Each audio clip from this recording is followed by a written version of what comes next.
Welcome to Easy Learning. Exercise number 180.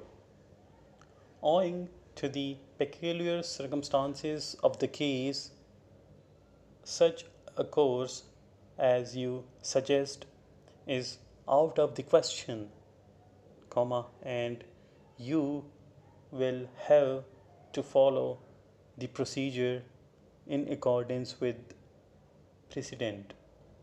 Full stop. Further, you must endeavor to secure Mr. and Mrs. Brown as witnesses, as their evidence is absolutely necessary. Full stop. The fact of the matter is that you have failed to bear in mind the really essential features in connection with the case and have chiefly borne in mind one or two quite subsidiary points. Full stop.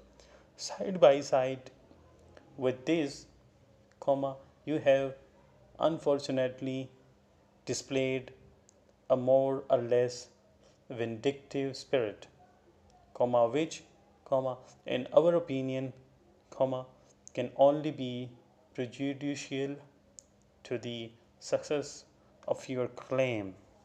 Full stop.